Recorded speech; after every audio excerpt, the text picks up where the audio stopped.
সূরাতুল ইখলাস সবার মুখস্থ আছে না?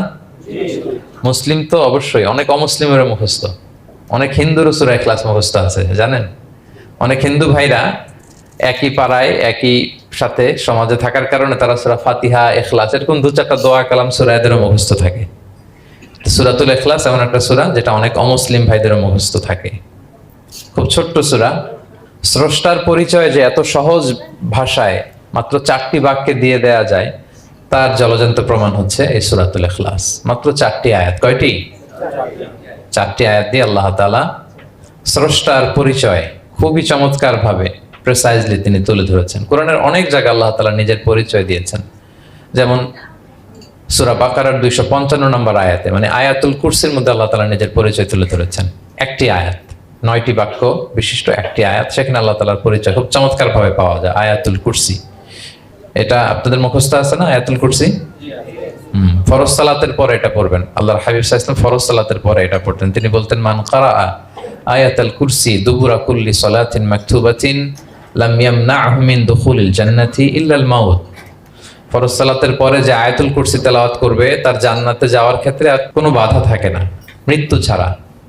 মৃত্যুটাই বাধা, মরলেই জান্নাতি।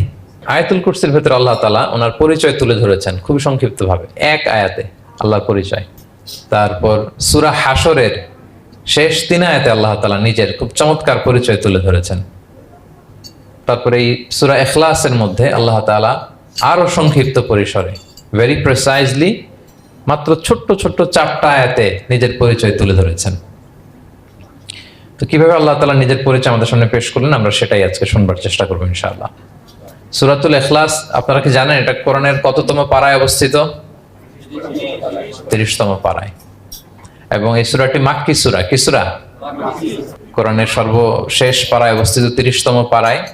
আয়াত সংখ্যা তো আমরা শুরুতেই বললাম, কয়টি? 4টি। এই সূরাটি কোরআনের যে সূরার ধারাক্রম, সে ধারাক্রম অনুসারে 112 নম্বর সূরা। কত নম্বর? 112 নম্বর সূরা। এই সূরাটা মক্কাতুল মুকাররমাতে নাজিল হওয়ার কিছু প্রেক্ষাপট আছে। প্রেক্ষাপটগুলো হচ্ছে, আরবরা বংশকে খুব গুরুত্ব দেয়, বংশ প্রিজার্ভ করা, লিনিয়েজকে প্রিজার্ভ করা। এবং তারা মানুষকে দেখে, শুধু মানুষ তো না, মানুষের পায়ের ছাপ দেখে বলে দিতে পারতো তার বাবাকে, তার বাবাকে, পর দাদাকে, 14 পুরুষের নাম বলে দিতে পারতো। শুধু মানুষই না, তারা উটের পায়ের ছাপ দেখে, উটের পায়ের, মরুভূমির বালুতে উটের পায়ের ছাপ দেখে ওই উট কোন বংশের, ওই বংশের ওর নাম কি, ওর বাবার নাম কি, ওর দাদার নাম কি, 14 পুরুষ এরকম ছিল। এবং তারা দুজন মানুষকে যদি ঢেকে রাখা হয় সারা শরীর, শুধু পায়ের একেবারে শেষের দিকের ছোট আঙ্গুল দেখে, এটাকে ইলমুল কিয়াফা বলে, ওই ছোট আঙ্গুলের শেপ দেখে ওরা বলে দিতে পারতো সে কোন বংশের, তার বাবার নাম কি, দাদার নাম কি, 14 পুরুষ। তারা এই লিনিয়েজকে প্রিজার্ভ করতো আর কি এইভাবে। এবং এই বংশ পরিক্রমা মুখস্থ করা, জানা, জিজ্ঞেস করা, এটাকে গুরুত্ব দিত।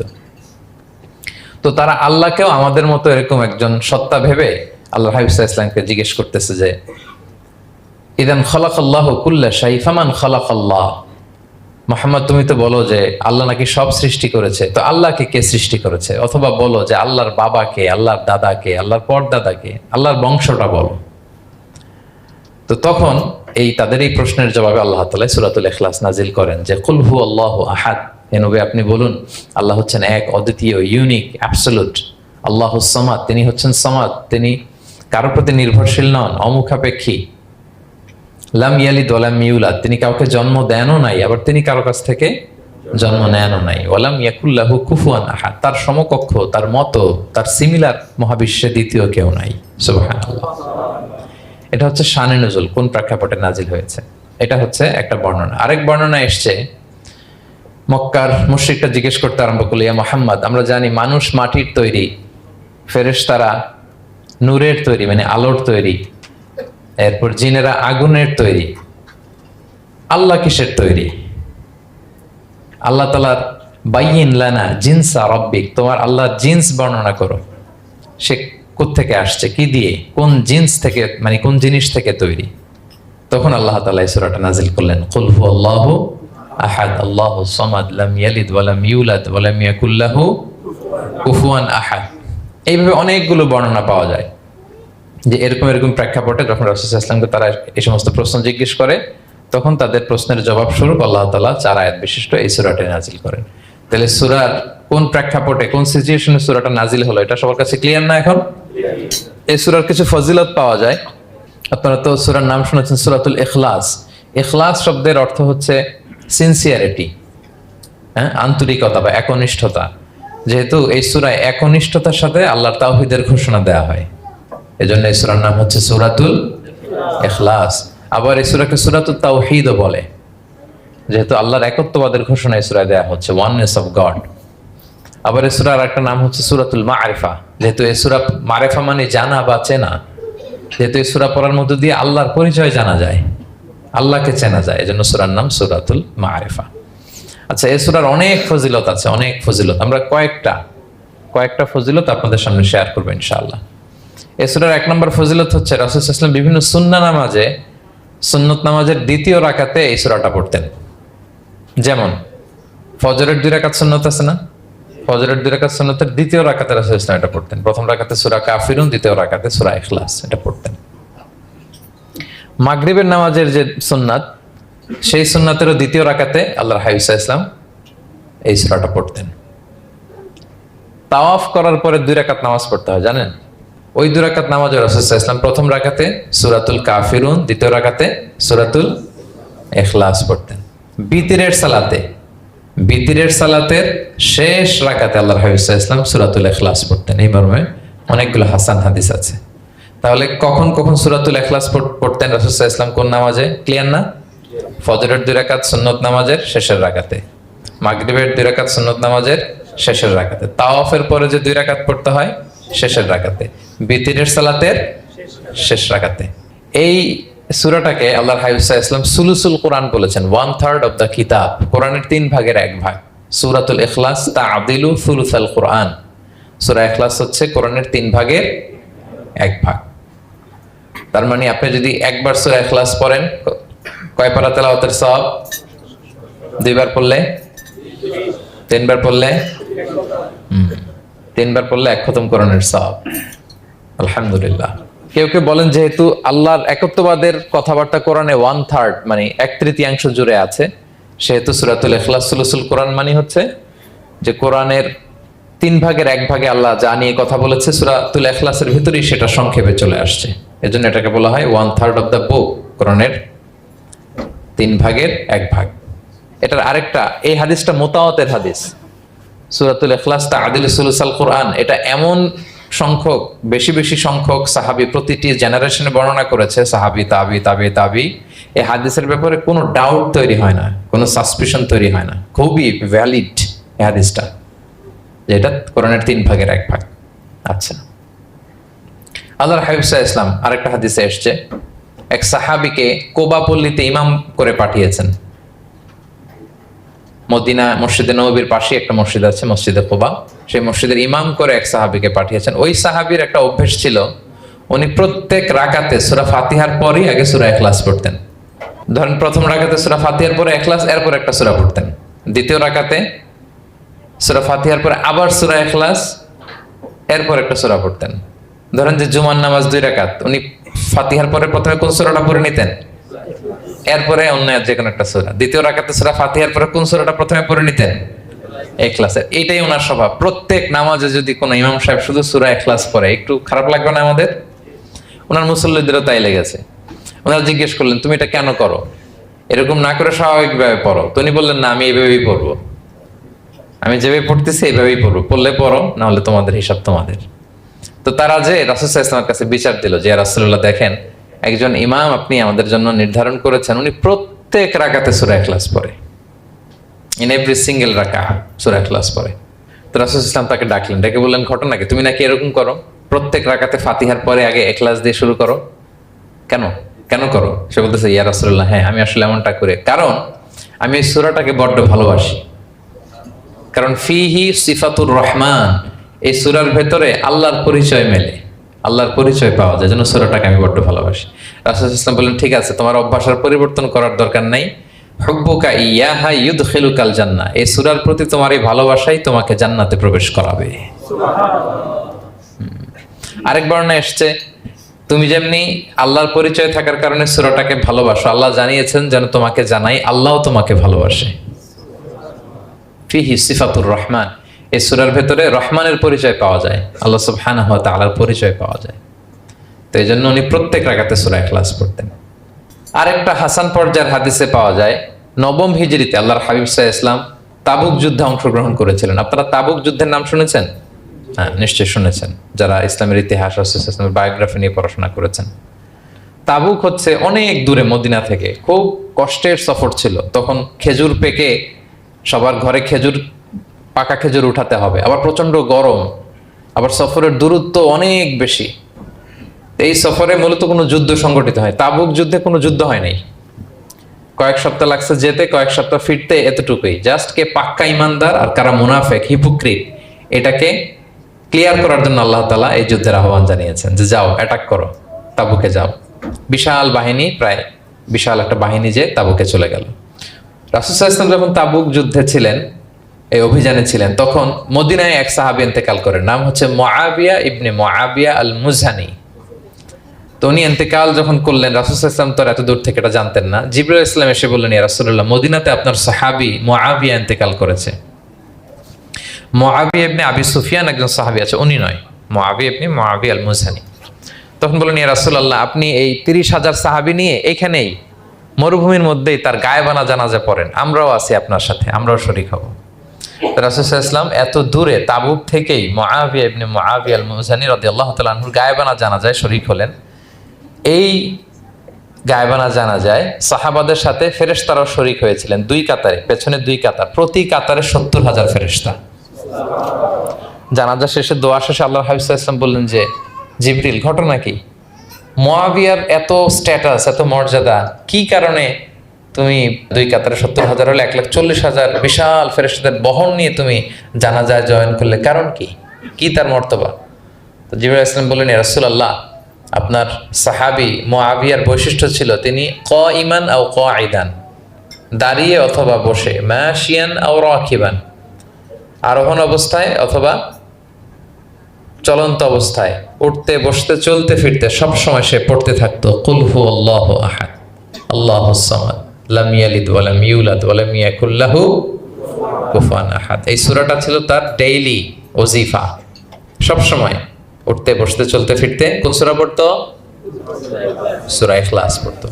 এজন্য আল্লাহ তাআলার আদেশে আমরা 1,40,000 ফেরেশতা নিয়ে তার জানাজায় শরীক হয়েছে। সুবহানাল্লাহি বিহামদি। তাহলে বুঝতে পারতেছেন এই সূরার মর্তবা কতটা পছন্দনীয় সূরা আল্লাহর কাছে। যদিও ছোট, আয়াত কয়টা? কিন্তু আল্লাহর কাছে এটার ফজিলত অনেক বেশি।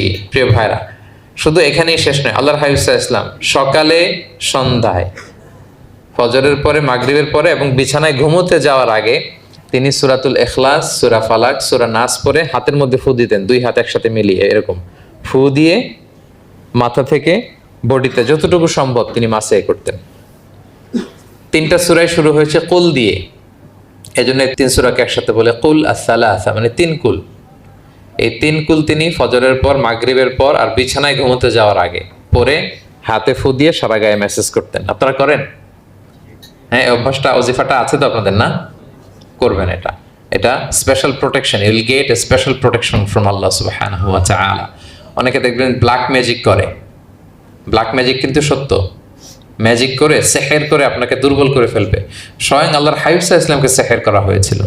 উনি কয়েক মাস স্ত্রীদের সাথে ফিজিক্যাল ইন্টিমেসিতে যেতে পারতেন না, এত দুর্বল হয়ে গেছিলেন। লাবিদ ইবনে আল আসাম নামে এক ইহুদি মিত্র, সে জাদু করেছিল রাসূল সাল্লাল্লাহু আলাইহি ওয়াসাল্লামকে। ওনার মাথার চুল চিরুনির ভেতর 11টা গিট দিয়ে সেই ব্ল্যাক ম্যাজিক করেছে। নবী সাল্লাল্লাহু আলাইহি ওয়াসাল্লাম কয়েক মাস অসুস্থ ছিলেন। পরে সূরা ফালাক নাস যখন নাজিল হয় তখন আল্লাহ তাআলা রাসূল সাল্লাল্লাহু আলাইহি ওয়াসাল্লামকে সুস্থ করে দিলেন। সাহাবীদেরকে নিয়ে এক কুয়ার নিচ থেকে, চিরুনি থেকে এই গিটগুলো খুলে খুলে রাসূল সাল্লাল্লাহু আলাইহি ওয়াসাল্লাম 11টা আয়াত তেলাওয়াত করলেন। রাসূল সাল্লাল্লাহু আলাইহি ওয়াসাল্লামকে সুস্থ করে দিল কে? আল্লাহ সুবহানাহু ওয়া তাআলা শিফা নসিব করলেন। তার মানে ব্ল্যাক ম্যাজিক সত্য, সিহির করে মানুষ। আপনার সফলতা, আপনার সাকসেস, এটা সবার ভালো লাগবে না, মনে রাখবেন। সবাই এটা পছন্দ করে না। আল আইনু হক, নজর কিন্তু সত্য, নজর সত্য, নজরের প্রভাব আছে, চোখের প্রভাব আছে। এজন্য কারো ভালো কিছু দেখলে মাশা আল্লাহ বলবেন, আল্লাহর দিকে ফিরিয়ে দিবেন ওটার কল্যাণ। কি বলবেন? একটা সুন্দর ফুটফুটে বাচ্চা দেখলে মাশা আল্লাহ, কারো সফলতা দেখলে, কারো ফার্মে গেলেন, বাগানে যেয়ে দেখলেন ফল মূল ভর্তি, কি বলবেন? মাশা আল্লাহ, বিসমিল্লাহ মাশা আল্লাহ বললে এটাতে আর ক্ষতি হয় না। অনেকে বলে যে বাবা মা মাশাআল্লাহ বলা লাগে না, বাবা মা আর নাকি মামা, এই তিনজন নাকি মাশাআল্লাহ না বললে কিছু, এটা ভুল কথা। বাবা মারও বলতে হয়। বাবাও তার ছেলের কোনো সাকসেস ভালো কিছু দেখলে কি বলবে? মাশা আল্লাহ, তাবারাকাল্লাহ, অথবা বিসমিল্লাহ মাশা আল্লাহ, এটা আপনারা বলবেন। নজরের প্রভাব আছে। আপনি সিম্পলি দেখেন, এই যে আমি আপনাদের দিকে তাকিয়ে তাকিয়ে কথা বলছি, আমি যদি অনেকক্ষণ স্টেয়ারিং করি, কারো দিকে ভেবে তাকিয়ে থাকি, সে ভালো ফিল করবে? কেন? আমি কি তার মারছি, ধরছি, স্পর্শ করছি? কিছুই তো করলাম, শুধু আমি তার দিকে তাকিয়ে আছি। তার মানে এতেই সে অস্বস্তি ফিল করতেছে। ধরেন যে আপনি কোন একটা প্রোগ্রামে বসে আছেন, আপনার পাশে যে বসে, আপনি তার দিকে এরকম 10 মিনিট তাকায় আছেন, কোনো কথা ছাড়া শুধু তাকিয়েই রইলেন, তার কি ভাল লাগবে বলেন? সে কি কমফোর্টেবল ফিল করবে? সে ভয় পাবে, সে ভয় পাবে, অস্বস্তি ফিল। আপনি কিছুই করেন নাই, না তাকে টাচ করেছেন, না ধরেছেন, ছুঁয়েছেন, কিন্তু শুধু তাকিয়ে আছেন। দেখেন নজরের কি প্রভাব। আল্লাহ আইন হাক, নজর সত্যি। এজন্য কারো সাকসেস দেখলে আমরা সবসময় যেন মাশাআল্লাহ বলি। মাশাআল্লাহ ঠোঁটের সাথে মিলিয়ে রাখবেন। ভালো দেখলে কি বলবেন? মাশাআল্লাহ, মাশাআল্লাহ, বিসমিল্লাহ মাশাআল্লাহ, মাশাআল্লাহ, তাবারাকাল্লাহ, এটা বলবেন। তাহলে আল্লাহর হাবিব সাল্লাল্লাহু আলাইহি ওয়াসাল্লামকেও সেহের করা হয়েছিল। এজন্য এই সেহের থেকে, ব্ল্যাক ম্যাজিক থেকে, আইন মানে জেলাসি, মানুষের নজর দিয়ে যে হিংসা করে, এই জেলাসি থেকে, মিন শাররি হাসিদিন ইযা হাসাদ, হাসাদ থেকে, মিন কুল্লি মাকরুহিন ওয়া শুরুর, এসব ক্যালামিটি, ডিজাস্টার, এগুলো থেকে পানা হিসেবে আপনি এই ওয়াজিফাটা করবেন। 3 কুল, কুল আস-সালাসা, 3 কুল। আমার সাথে সাথে বলেন, কয় কুল? 3 কুল। কি কি? সূরাতুল ইখলাস, সূরা ফালাক, সূরা নাস। এই 3টা পড়ে ফজরের পর, মাগরিবের পর আর ঘুমোতে যাওয়ার আগে হাত দুইটাকে একসাথে করে পরে লম্বা একটা ফু দিয়ে মাথা থেকে মাসাজ করবেন সারা গায়ে। পারা যাবে ইনশাআল্লাহ বিইذنিল্লাহ। এবং আম্মা জান আয়েশা রাদিয়াল্লাহু তাআলা আনহা বলতেন, আমি যখন কখনো অসুস্থ হয়ে যেতাম, অসুস্থ হলে রাসূল সাল্লাল্লাহু আলাইহি ওয়াসাল্লামকে যে যখন কমপ্লেন করি, ইয়া রাসূলুল্লাহ আমি তো অসুস্থ, রাসূল সাল্লাল্লাহু আলাইহি ওয়াসাল্লাম আমাকে এই আমলটা করতে বলতেন। মানে আয়েশা, তুমি সূরাতুল ইখলাস, সূরা ফালাক, সূরা নাস পড়ে সারা গায়ে কি করো? ফু দাও। হ্যাঁ। আলী রাদিয়াল্লাহু তাআলা আনহু বর্ণনা করেন, আল্লাহর হাবিব সাল্লাল্লাহু আলাইহি ওয়াসাল্লাম একবার নামাজ পড়তেছেন, নামাজে তিনি সিজদারত অবস্থায়, ইন দ্য মিন টাইম লাদাগাতহুল আকরা, একটা বিচ্ছু রাসূল সাল্লাল্লাহু আলাইহি ওয়াসাল্লামের আঙ্গুলে কামড় দিল। বিচ্ছু, বিচ্ছুর কামড় খাইছেন? হ্যাঁ, কেমন লাগে? খুব আরাম লাগে? হ্যাঁ, খুব যন্ত্রণা হয়, অনেক যন্ত্রণা হয়। রাসূল সাল্লাল্লাহু আলাইহি ওয়াসাল্লামকে যখন কামড় দিল নামাজের অবস্থায়, রাসূল সাল্লাল্লাহু আলাইহি ওয়াসাল্লাম খুব যন্ত্রণা পেলেন, ব্যথা পেলেন। এই বিচ্ছুটারে লানত করলেন। সাধারণত লানত করতেন না, তিনি বলতেন লানাতুল্লাহি আলাল আকরাব, এই বিচ্ছুর উপর লানাত, লা ইয়াদাউ নাবিয়ান ওয়ালা গায়রা। এই বিচ্ছু নবীও চিনে না, মানুষও চিনে না, মানে কোথায় কামড় দিতে হবে এটাও বুঝতেছে না। শুধু নবী না, সব নবীদের নবী, ওনারা কামড় দিয়ে ফেলছে। তাই আল্লাহর পক্ষ থেকে পরীক্ষা ছিল, কেয়ার করা। উনি ভর্ৎসনা করলেন, লানত করে বললেন, নবীও চিনস না, মানুষও চিনস না, কামড় দিয়ে খুব কষ্ট পাচ্ছেন তিনি। তো আল্লাহ হাবিব সাল্লাল্লাহু আলাইহি ওয়াসাল্লাম বললেন, যাও গরম পানি আর লবণ নিয়ে আসো, এনে এটার মধ্যে ঢালো। তো ঢালতে আরম্ভ করলো। লবণ কিন্তু খুবই ব্যথানাশক, pain killer, natural pain killer. এটার মধ্যে সোডিয়াম ক্লোরাইড আছে, তো এটা গরম করে লবণ মিশিয়ে দিলে যে কোনো ব্যথা ট্যাথা সাথে সাথে ভালো হয়ে যায়। রাসূল ইসলাম বললেন ঢালো। ঢালতেছে, রাসূল ইসলাম পড়তেছেন কুল হুয়াল্লাহু আহাদ আল্লাহুস সামাদ লাম ইয়ালিদ ওয়া লাম ইউলাদ ওয়া লাম ইয়াকুল লাহু কুফুয়ান আহাদ বলে ফু দিচ্ছেন আর ঢালতেছে। ঢালাও শেষ, আঙ্গুলের ব্যথাও শেষ। তাহলে রাসূল সাল্লাল্লাহু আলাইহি ওয়াসাল্লামের একটা চিকিৎসা পদ্ধতি আপনারা জানলেন, তিব্বে নাবাবী, যে সাপ বিচ্ছু কিছু দংশন করলে ওখানে কুসুম ওয়ার্ম ওয়াটার, লবণ দিয়ে ওয়ার্ম ওয়াটার করে সেখানে ঢালতে হবে। আর কোন সূরা পড়তে হবে? কুল হুয়াল্লাহু আহাদ আল্লাহুস সামাদ লাম ইয়ালিদ ওয়া লাম ইউলাদ ওয়া লাম ইয়াকুল লাহু কুফুয়ান আহাদ, এটা পড়তে হবে। তাহলে এই সূরার ফজিলত কি জানতে পেরেছেন আপনারা? ক্লিয়ার তো না? আমি রিপিট করি, কি কি ফজিলত বললাম। রাসূল সাল্লাল্লাহু আলাইহি ওয়াসাল্লাম ফজরের নামাজের সুন্নাতে, মাগরিবের সুন্নাতে, তাওয়াফের পরের সুন্নাতে, ভিতরের শেষ রাকাতে সূরাতুল ইখলাস পড়তেন। রাসূল সাল্লাল্লাহু আলাইহি ওয়াসাল্লাম সূরাটাকে সুলুসুল কোরআন, 1/3 অফ দ্য কিতাব বলেছেন। কোরআনের কয় ভাগের 1 ভাগ? 3 ভাগ। এবং এক সাহাবীর ঘটনা তো শুনলাম, সে সব নামাজে সূরা ইখলাস পড়তো, মুসল্লিরা কমপ্লেন করার পরেও সে পড়লো। রাসূল ইসলাম বললেন কেন পড়ো? বলে যে ফিহি সিফাতুর রহমান, এ সূরা আল্লাহর পরিচয় আছে, এই সূরাটা বড্ড ভালো লাগে। তো রাসূল ইসলাম বললেন এই সূরার প্রতি তোমার ভালো লাগেই তোমাকে জান্নাতে নিয়ে যাবে। আরেক বর্ণনায় যে তুমি যেমনি আল্লাহর কারণে এই সূরাকে ভালোবাসো, আল্লাহও জানিয়েছেন তিনি তোমায় ভালোবাসেন। এরপর মুআবিয়া ইবনে মুআবিয়া আল মুজানির হাদিস শুনলাম, তিনি উঠতে বসতে চলতে ফিরতে সবসময় কোন সূরা পড়তেন? সূরাতুল ইখলাস। ফলে আকাশ থেকে 1,40,000 ফেরেশতা এসে দুই কাতারে 70,000 করে ওনার গায়েবানা জানাজায় অংশগ্রহণ করেছেন। এবার বলেন এটাকে আপনারা কি ওয়াজিফা বানাবেন? হ্যাঁ বানাবেন, ডেইলি ওয়াজিফা। মেক ইট ইউর ডেইলি ওয়াজিফা। রিসাইট সূরাতুল ইখলাস every day, specially in the morning and evening. তাহলে সূরার ইন্ট্রোডাক্টরি ডিসকাশন শেষ, নাজিলের প্রেক্ষাপট শেষ, ফজিলত শেষ। এবার আমরা সূরায় ঢুকে যাই। কি বলেন? আউযু বিল্লাহি মিনাশ শাইতানির রাজিম, বিসমিল্লাহির রহমানির রহিম। বিতাড়িত শয়তান থেকে আল্লাহর কাছে পানাহ চাই, পরম করুণাময় অসীম দয়ালু আল্লাহর নামে শুরু করছি। আল্লাহ বলছেন কুল হুয়াল্লাহু আহাদ। হে নবী আপনি বলুন, ওই যে বারবার প্রশ্ন করে বাইয়িন লানা জিনসা রাব্বিক, তোমার আল্লাহ কি দিয়ে তৈরি? আল্লাহ কি স্বর্ণের তৈরি, না রূপার তৈরি, না কাঠের তৈরি? এইভাবেই লিটারালি বলতেছে আহুয়া মিন যাহাব আও ফিদ্দা আও মিন খাশাব। মুহাম্মদ তোমার আল্লাহ কি স্বর্ণের, না রূপার, না কাঠের? আল্লাহ বলেন নবী আপনি এটা বলেন। কুল, নবী আপনি বলুন হুয়াল্লাহু আহাদ, আল্লাহ হচ্ছে এক। তোমরা যেরকম আল্লাহকে ভাবো আল্লাহ আসলে ওই রকম নয়। আল্লাহর সত্তাটা আমাদের মতো নয়, সৃষ্টিগত সত্তার মতো নয়। আমরা এটাতে প্রায় ভুল করে ফেলি। অনেকে এমন এমন প্রশ্ন করি আল্লাহর সাথে, মনে হয় যেন আল্লাহ আমার একেবারে, আমরা নিজেরা নিজেরা যেরকম ওই রকম। কিন্তু স্রষ্টা যে সৃষ্টি জগতের অনেক ঊর্ধ্বে, এটা আমরা বুঝি না। তিনি সময়ের ঊর্ধ্বে, তিনি স্থানের ঊর্ধ্বে, তিনি কালের ঊর্ধ্বে, সবকিছুর ঊর্ধ্বে। যেমন আমাদের 3টা কাল আছে, হ্যাঁ, অতীত, তারপর বর্তমান যেটাকে ধরা যায় না, প্রতি সেকেন্ডে ন্যানো সেকেন্ডে এটা অতীত হয়ে যাচ্ছে, আর যেটা সামনে ঘটবে এটা কি? ফিউচার, ভবিষ্যৎ। তা আল্লাহরও কি এরকম অতীত বর্তমান ভবিষ্যৎ আছে?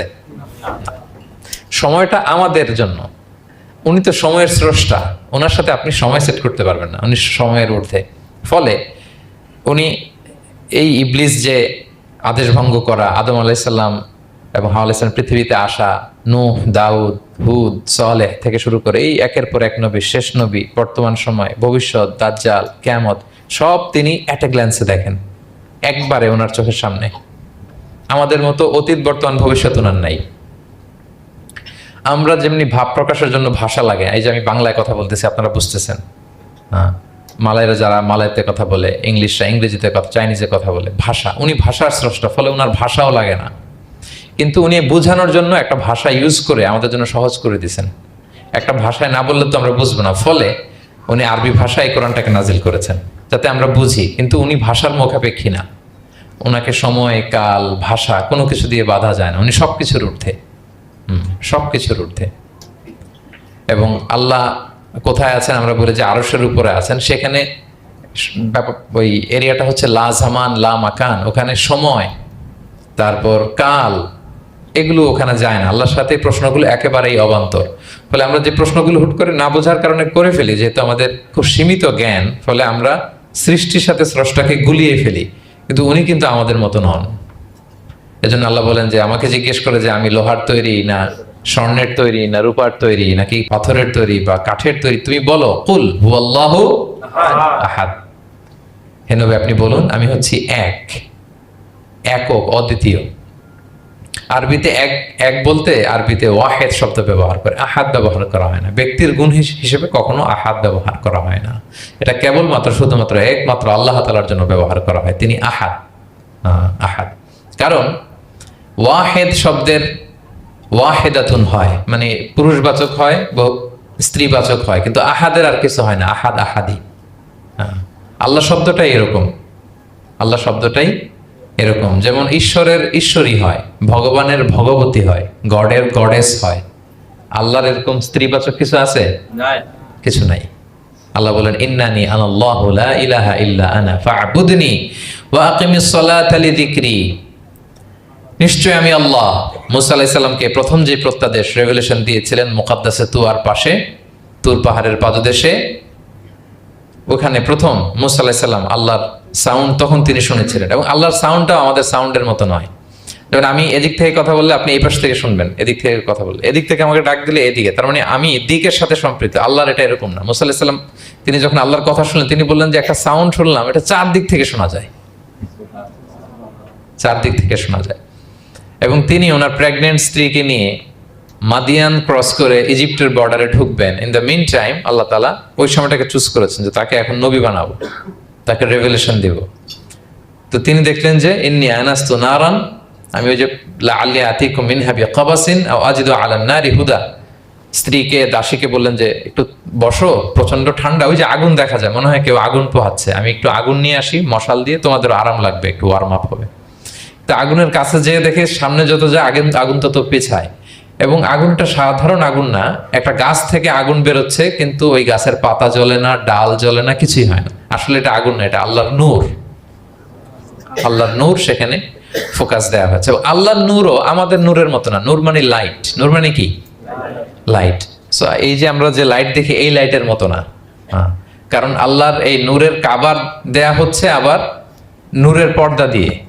পর্দা দেয়া হয় সাধারণত আলোকে আটকানোর জন্য, কিন্তু আল্লাহর যে পর্দা, হিজাবের কথা বলা হয়েছে, ওই পর্দাটাও আলোর পর্দা। আমাদের সাথে মিলালে হবে? আমরা ঘরে পর্দা টাঙাই কি থামাতে বলেন তো? আলো থামাতে। আর আল্লাহর যে হিজাব পর্দাগুলো কিসের? আলোর, নূরের। সো কশ্চিন কালেও আপনি সৃষ্টির সাথে স্রষ্টাকে মিলাবেন না। আমরা ভুল করে অনেক সময় এরকম অবান্তর প্রশ্নগুলো করি। তো আল্লাহ তখন মুসা আলাইহিস সালামকে প্রত্যাদেশ করলেন যে ইন্নানি আনাল্লাহ লা ইলাহা ইল্লা আনা ফা'বুদনি, আমি আল্লাহ। আমি কি? আল্লাহ। এই আল্লাহ নামটা আল্লাহ নিজেই রেখেছেন। আমাদের নাম রাখে আমাদের বাবা দাদা, আল্লাহর তো বাবা দাদা কেউ নাই। আল্লাহর নাম কে রেখেছে? আল্লাহ নিজেই রেখেছেন। ফা'বুদনি, আমার ইবাদত করো, ওয়া আকিমিস সালাতা লিযিকরি। তাহলে এখানে প্রথম আয়াতেই শিরকের উপর কুঠারাঘাত করা হয়েছে, শিরকি আকীদাকে লন্ডভন্ড করে দেওয়া হয়েছে, এবং বোঝানো হয়েছে আল্লাহ হচ্ছেন এক, অদ্বিতীয়, একক।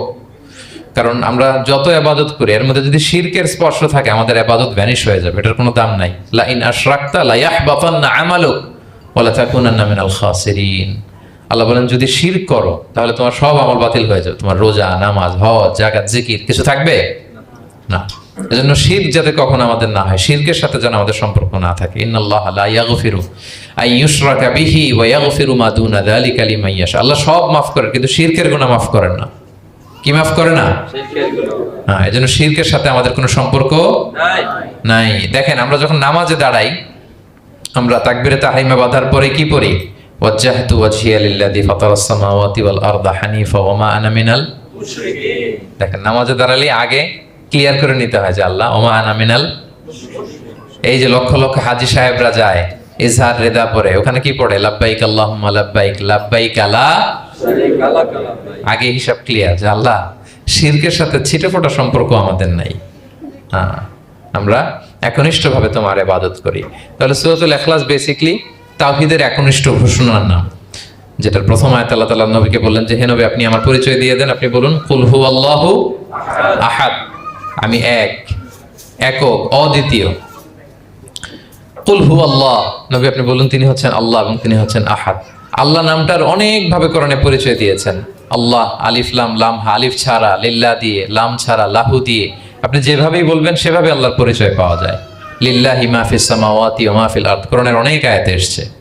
লাম বাদ দিয়ে দিলে লাহুল মুলকু ওয়া লাহুল হামদু হুয়া আলা কুল্লি শাইইন কাদির। লাম বাদ দিয়ে দিলে হা দিয়ে আল্লাহর পরিচয় দিয়েছেন, হুয়া দিয়ে পরিচয় দিয়েছেন, হুয়াল্লাহুল্লাযী লা ইলাহা ইল্লাহু। তাহলে যেভাবে আপনি পরিচয় খুঁজতে যাবেন সেখানে আল্লাহর পরিচয় পাওয়া যাবে।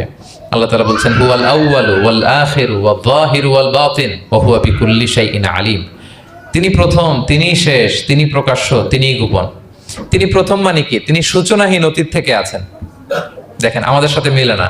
আমাদের অতীতের একটা সূচনা থাকে, কি বলেন, আমার জন্মের একটা স্টার্টিং পয়েন্ট আছে না, যে এখান থেকে আমার অস্তিত্ব শুরু, এত সালে আমি, এত সালে আপনি। তার মানে আমাদের একটা স্টার্টিং আছে তো, নাকি? আল্লাহ স্টার্টিং কবে থেকে বলেন? কবে থেকে যে এই সময় থেকে উনি আল্লাহ বলেন? Nobody knows, কারণ হুয়াল আউয়াল, এই আউয়াল মানে এমন শুরু, সূচনাহীন শুরু, এমন শুরু যেটার কোনো কি নাই, সূচনা নাই। আবার সীমাহীন ভবিষ্যৎ পর্যন্ত তিনি থাকবেন। কতদিন তার রাজত্ব, ক্ষমতা, সভরেন্টি, পাওয়ার থাকবে? কতদিন বলেন? সীমাহীন, এটার কোনো শেষ নাই। ওয়াল আউয়াল ওয়াল আখির ওয়াল যাহির ওয়াল বাতিন। এবং সব কিছু ধ্বংস হবে তিনি ছাড়া। কুল্লু মান আলাইহা ফান ওয়া ইয়াবকা ওয়াজহু রাব্বিকা যুল জালালি ওয়াল ইকরাম। সব শেষ হবে, উনি অবিনশ্বর, শাশ্বত, চিরঞ্জীব। তাই বলে উনি আমাদের থেকে দূরে নন, খুব কাছে। আমরা ডাকলেই তিনি ডাকে সাড়া দেন।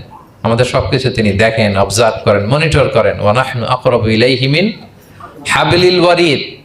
আমাদের এখানে একটা রগ থাকে, এই রগেরও কাছে, তার মানে খুব কাছে, খুব কাছে। আমরা তাকে না দেখলেও তিনি আমাদের দেখেন। লা তুদরিকুহুল আবসার ওয়া হুয়া ইউদরিকুল আবসার ওয়া হুয়াল লাতীফুল খবীর। কোনো চোখ তাকে দেখে না, কোনো দৃষ্টি তাকে আয়ত্ত করতে পারে না, কিন্তু সকল দৃষ্টিকে তিনি আয়ত্তে রাখেন। সুবহানাল্লাহ। এভাবে আল্লাহ তাআলা খুব প্রিসাইজলি 4টা আয়াত দিয়ে নিজের পরিচয় দিয়েছেন। কুল হুয়াল্লাহু আহাদ। হে নবী, আপনি বলুন তিনি আল্লাহ, তিনি অদ্বিতীয়। বাংলারও অনেক সীমাবদ্ধতার ফলে আমাকে এক, একক এগুলো ইউজ করা লাগতেছে, কিন্তু আল্লাহর আহাদ বোঝাতে যে এক, একক, এটা যথেষ্ট না। এটা আমার লিমিটেশন, আমাদের লিমিটেশন, ভাষার লিমিটেশন। কিছু দিয়ে তো আমার অডিয়েন্সকে বা আমাদের বুঝতে হবে দ্য এসেন্স অফ গড। এজন্য আমরা বলি এক, একক, অদ্বিতীয়। অদ্বিতীয়টা খুব অনেকটাই পারফেক্ট। তাহলে তিনি হচ্ছেন আহাদ, এবং এই আহাদের লেসন দেওয়ার জন্য সব নবীরা এসেছে। সব নবীরা একই কথা বলেছেন, আদম আলাইহিস সালাম থেকে শুরু করে বিষ্ণু ইসলাম পর্যন্ত একই কথা বলেছেন যে ইয়া কওমি ইবুদুল্লাহ মা লাকুম মিন ইলাহিন গায়রু আফালা তাআকিলুন। হে আমার জনপদের লোকেরা, কি হলো তোমরা এত কিছুর ইবাদত করো, দাসত্ব করো, তোমরা ইবাদত করবে এক সত্তার, তিনি কে? আল্লাহ। মা লাকুম মিন ইলাহিন গায়রু, তিনি ছাড়া কোনো ইলাহ তোমাদের নেই। তাহলে এই যে ওয়াননেস অফ গড, স্রষ্টা যে একজন, এই কনসেপ্টটাকে ক্লিয়ার করবার জন্যই এত এত নবীরা পৃথিবীতে হাজির হয়েছেন। তাহলে আল্লাহর চমৎকার একটা নাম জানলাম আমরা, আহাদ। কি নাম? মজার ব্যাপার হচ্ছে এই নাম কোরআনে আর কোথাও নাই। আহাদুন শব্দ যেটা আছে এটা অন্য অর্থে, এক অর্থে আর কি, কিন্তু আল্লাহর আহাদ কোরআনে শুধু এই সূরাতেই এসেছে। আল্লাহর আহাদ নামটা শুধু এই সূরাতেই এসেছে। আহাদ, আহাদ। আপনারা বেলাল রাদিয়াল্লাহু তাআলা আনহুর ঘটনা জানেন যে উমাইয়াত ইবনে খালাফ খুব পাষণ্ড মাওলা ছিল ওনার, মনিব। এমন কোনো অত্যাচার নাই যে ঈমান আনার কারণে বেলাল রাদিয়াল্লাহু তাআলা আনহুর উপর করা হয় নাই। পিটানো, চাবুক মারা, টানা হেচড়া করা, উত্তপ্ত মরুভূমিতে। যারা হজ উমরা করতে গিয়েছেন তারা তো দেখেছেন মরুভূমির বালু, ওখানে কত গরম, চাল ছেড়ে দিলে মুড়ি হয়ে যাবে, খই হয়ে যাবে। ওই উত্তপ্ত গরম বালুতে বেলাল রাদিয়াল্লাহু তাআলা আনহুকে শুইয়ে পেটের উপরে পাথর রেখে দেওয়া হয়েছিল। তখন তিনি আল্লাহর একত্ববাদের ঘোষণা এই শব্দটা দিয়ে করেছেন। অস্ফুট কণ্ঠে উনি বারবার বলছিলেন আহাদ, আহাদ, আহাদুন, আহাদ। তো আল্লাহ তাআলার এই নামটা, আহাদ নামটা, এই সূরা ছাড়া কোরআনের অন্য কোথাও আসেনি। তাহলে প্রথম আয়াতটা কি? কুল হুয়াল্লাহু আহাদ। হে নবী, তারা জিজ্ঞেস করে আমার বংশ কি, বাপদাদা কই, কাঠের না মাটির না লোহার না সোনার? আপনি বলুন কুল হুয়াল্লাহু আহাদ, তিনি এক, অদ্বিতীয়। আল্লাহুস সামাদ, তিনি হচ্ছেন সামাদ। আল্লাহর আরেকটা নাম as-সামাদ। আল্লাহুস সামাদ। সামাদ শব্দের অনেকগুলো অর্থ পাওয়া যায়। সামাদের একটা মিনিং হচ্ছে যার উপরে আর কারো কোনো স্ট্যাটাস বা মর্যাদা নাই। আরবিতে বলে মানতাহা ইলাইহি সুগদাদু ওয়া শারাফ। মর্যাদা, স্ট্যাটাস যত শীর্ষে, পিকে যেতে পারে, ওইটার নাম হচ্ছে সামাদ, এর উপরে নাই। সামাদের আরেকটা অর্থ হচ্ছে যে পরনির্ভরশীল নয়, মানে তার কারো উপর নির্ভর করা লাগে না, সে স্বয়ংসম্পূর্ণ। আচ্ছা, পৃথিবীতে এমন কারো নাম বলেন তো যে কোনো দিন কোনো কিছুতে কোনো কাজে অন্যের মুখাপেক্ষী হওয়া লাগে নাই, সে একা একা আত্মনির্ভরশীল, স্বয়ংসম্পূর্ণ। এরকম একজনের নাম বলেন, আছে? কেউ নাই।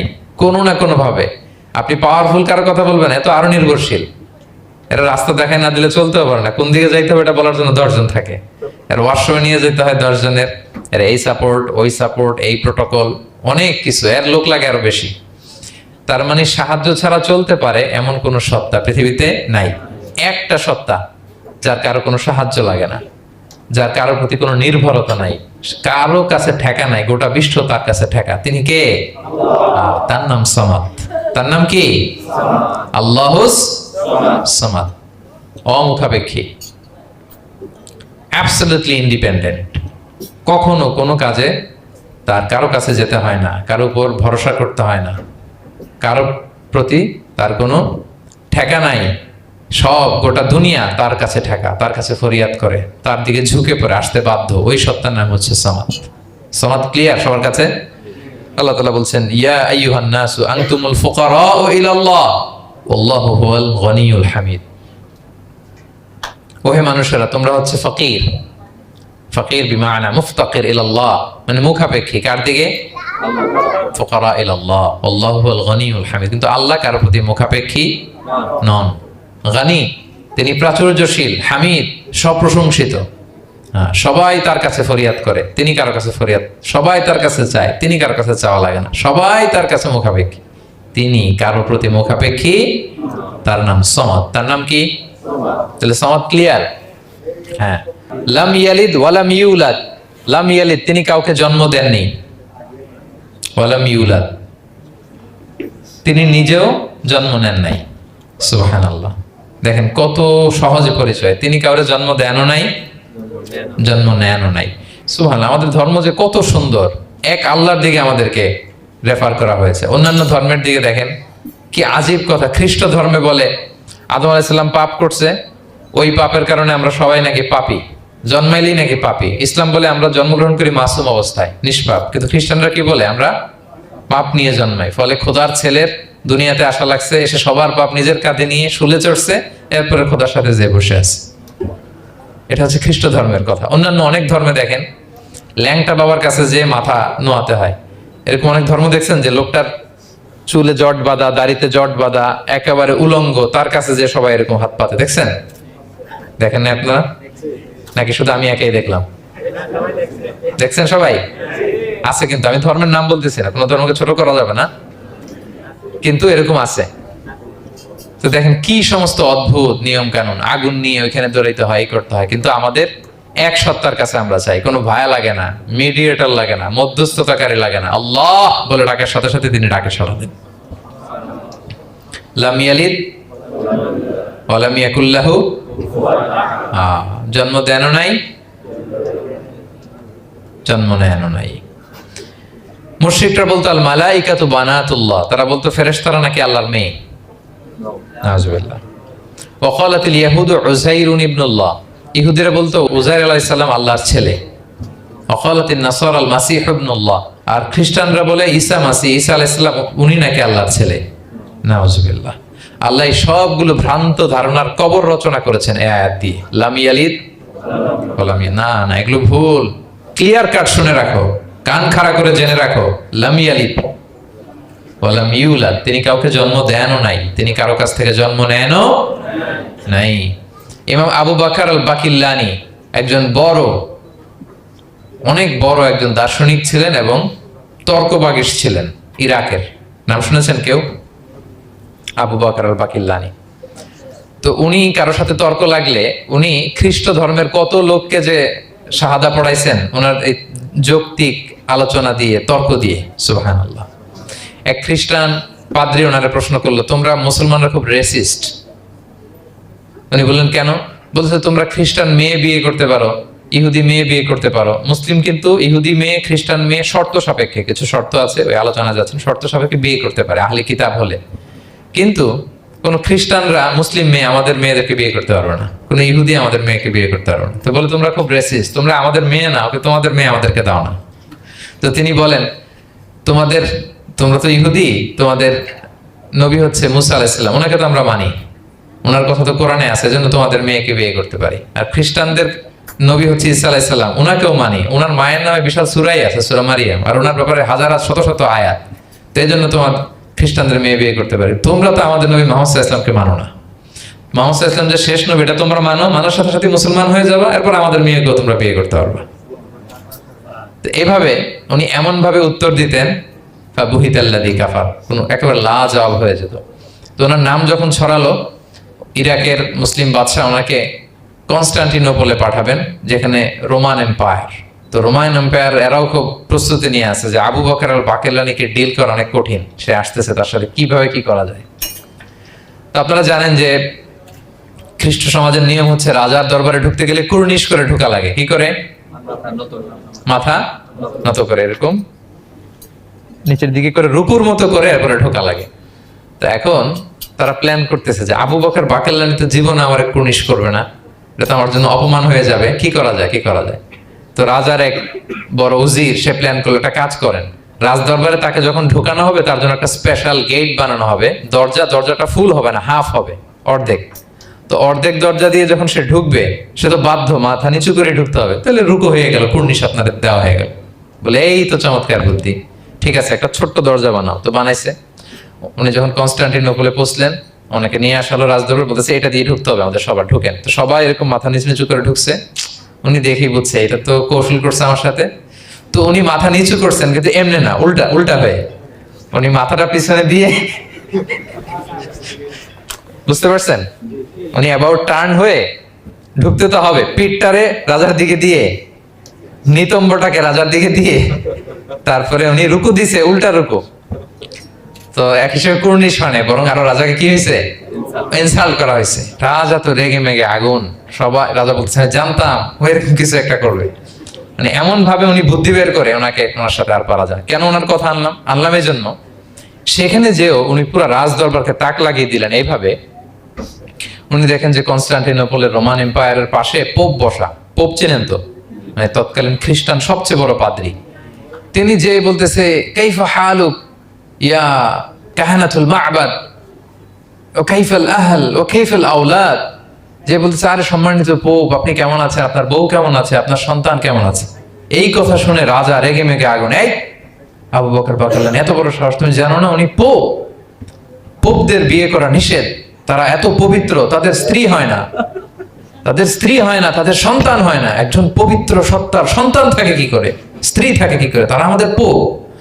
তা আবু বকর আল বাকিল্লানি বলে, আপনাদের পোপের যদি স্ত্রী থাকলে ইজ্জত চলে যায়, সন্তান থাকলে সম্মান ক্ষুণ্ণ হয়, তাহলে আপনারা ঈসা আলাইহিস সালামকে আল্লাহর সন্তান কি করে বানান, মেরিকে আল্লাহর স্ত্রী কি করে বানান। সুবহানাল্লাহ বিহামদিহি। আল্লাহর সাথে আপনারা বউ সেট করতে পারেন, আল্লাহর সন্তান সাব্যস্ত করতে পারেন, কিন্তু আপনার পোপকে জিজ্ঞেস করলাম আপনার স্ত্রী কেমন আছে, আপনার বউ কেমন আছে, আপনার রেগে মেগে আগুন। এই কথা শুনে ওদিকে যারা আছে সব শাহাদা পড়ে মুসলমান হয়ে গেছে। এরকম অনেক লোক ওনার বুদ্ধিমত্তা দেখে শাহাদা পড়ে মুসলমান হয়ে গিয়েছে। এজন্য আল্লাহ তাআলা এই যে শিরকি আকীদার উপর কুঠারাঘাত করে তিনি বললেন লাম ইয়ালিদ ওয়া লাম ইউলাদ, তিনি জন্ম দেনও নাই, জন্ম নেনও নাই। ওয়া লাম ইয়াকুল লাহু কুফুয়ান আহাদ। এই কুফু শব্দটা আল্লাহর জন্য যে ব্যবহার হয়েছে কোরআনে আর কোথাও নাই। এক হচ্ছে আহাদ, আর এই কুফু আর কোথাও নাই। আল্লাহ বলেন ওয়া লাম ইয়াকুল লাহু কুফুয়ান আহাদ, তার সমকক্ষ কেউ নাই। আল্লাহর মতো similar, nothing is similar to him, equivalent to him. আল্লাহর মতো সিমিলার কিচ্ছু নাই। তাহলে আল্লাহ কার মতো? আল্লাহর মতো। আল্লাহ কার মতো? আল্লাহর মতো। অন্য আয়াতে আল্লাহ তাআলা বলছেন লাইসা কামিসলিহি শাই, তার মতো কেউ নাই, তিনি তার মতো। তাহলে আল্লাহ কার মতো? আল্লাহর মতোই। আল্লাহর মতো। ওয়ালাম ইয়াকুল লাহু কুফুয়ান আহাদ, তার মতো কেউ নাই, তিনি তার মতো। তাহলে এই চার আয়াতে আল্লাহর পরিচয় পাইছেন আপনারা? তিনি এক, অদ্বিতীয়, তিনি অমুখাপেক্ষী, কারো কাছে হাত পাততে হয় না, সব হাত পেতে থাকে তার দরবারে। তিনি জন্ম দেনও নাই, জন্ম নেনও নাই, তার মতো কেউ নাই। তো তাহলে আল্লাহর মতো কেউ নাই। আল্লাহ কার মতো? আল্লাহর মতো। তাহলে সূরাতুল ইখলাস ক্লিয়ার হয়েছে সবার? আল্লাহ নিজের পরিচয় দিলেন, তিনি এক, অদ্বিতীয়, তার কাছে চাইতে হয়। আমরা ফরিয়াদ করবো কার কাছে? বিপদে আপদে, যে কোনো বিপদে ক্রাইসিসে পড়লেই কি করবেন? কার কাছে শেয়ার করবেন? নাকি ফেসবুকে শেয়ার করবেন? আমরা বিপদে পড়লে কোথায় শেয়ার দিয়ে দেই? প্রথমেই আমাদের শেয়ার দেওয়ার জায়গা কই? কিন্তু আসলে শেয়ার করতে হবে কার কাছে? প্রথমে আল্লাহর কাছে বলুন। তিনি আপনাকে বিপদ মুক্ত করতে পারেন, তিনি আপনাকে শান্ত করতে পারেন, আপনার অস্থিরতা দূর করতে পারেন, তিনি কেবল আপনাকে সফলতা দিতে পারেন, আর কেউ পারে না। এজন্য ফরিয়াদের হাত যেন আমরা তার দরবারে উঠাই। আল্লাহ তাআলা আমাদের সবাইকে কথাগুলো বোঝার আমল করার তৌফিক দান করুক। হাযা মা ইনদি ওয়াল ইলমু ইনদাল্লাহি আলাইহি তাওয়াক্কালতু ওয়া ইলাইহি